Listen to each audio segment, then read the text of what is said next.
Indexer operates only on these index objects. And we can get an index object either from a column or from a row index. But another way we can do it is just to define one with pd.index, just as we would create a data frame with pd.dataframe or a series with pd.series. So let's talk about what this actually does. We're creating an index here, naming it by the variable index. And there's a C in the 0 index position, there's an A in the 1 index position, and there's a B in the 2 index position. We're going to extract from this index object what the numerical indices are for these characters. We're telling the getIndexer method to look into this index object and tell us what is the numerical index for A, and it's going to return 1. And then the numerical index for B is going to be 2. Right, 0, 1, 2, so we get a 2 right here as output, and the numerical index for C is going to be 0 because that's the 0 index.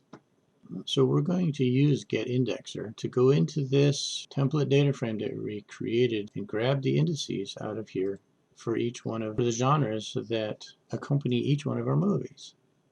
You'll see what I mean as we move forward. In order to do this, we're going to have to go back into our movies data frame again, loop through it, and grab all the genres from each movie. And we already did this once before, but we're running the split method on this to get rid of the pipe delimiters out of there. And so this is the pattern that we'll place into this getIndexer method. See here? It's the same pattern. We're telling, okay, go to the index object dum.columns. So here's our dum index. We're grabbing the column index object.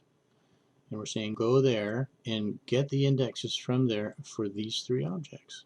And if we run this, we should get index 2, index 6, and index 5. So that means that comedy is probably index 0, 1, 2, right?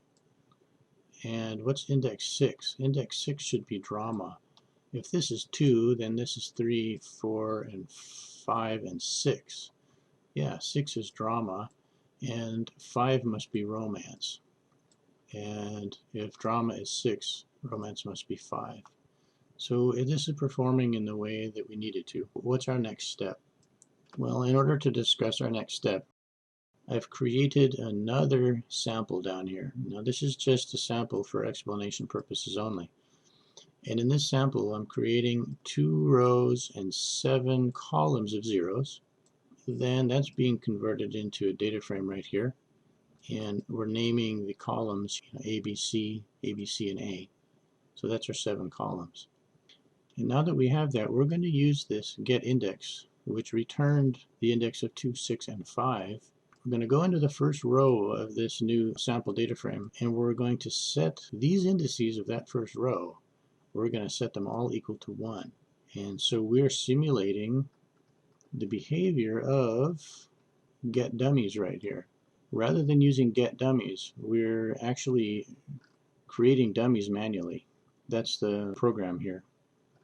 So let's run this and you'll see what I mean. So in this example data frame, we have taken index 2 and changed it to a 1, right? We've taken index 6 and changed it to a 1, and we've taken index 5 and changed it to a 1. Index 4, 3, 1, and 0 have not been changed, and there's nothing been changed in row 2. Now we just did this to illustrate the operation that we're going to perform on this big dummy database. Remember, it has like over 3,880 rows. We're going to do every single row. We're going to encode them on these correct columns.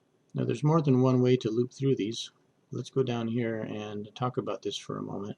And if we print this out, it's going to give us our 3 columns in the movie data frame here. ID, title, and genre. That's not very helpful. Let me comment this out for a moment, and let's just print out X. If we create an array of numbers with the Python range method and make that array the same length as the movie's data frame, it's going to create a list of numbers that are 3,882 long. We can use these for index markers in our operation. So whereas in this for loop up here we had no access to these indice values, but by running this range function in this way we have access to indices, so that should be helpful to us. What's going on next? Well, this bit of code right here, we're just using loc to grab the genre in each of these rows. If you remember, the first identifier is the row identifier, the second is the column identifier. So the first time there's loops, X is going to be row 0, and we're going to get the genre from that, and on like that. So let's run this, and now we're getting these values with the delimiter still inside them. So obviously we'll want to run split on that. Let's grab this split method off of the end of here and paste it on. So now we've split those on the delimiter, and we're ready to run the get indexer on it. So that's this portion right here. So let's grab that portion and tag it onto the front. Well, that has to go inside brackets, doesn't it? So we don't want the print bracket. We just want to go after get indexer. Pop another set of brackets in here.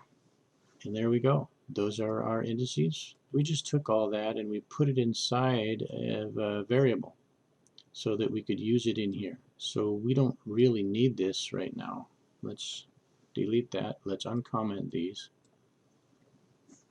And let's go ahead and run this. We're setting all of our target zeros to a 1.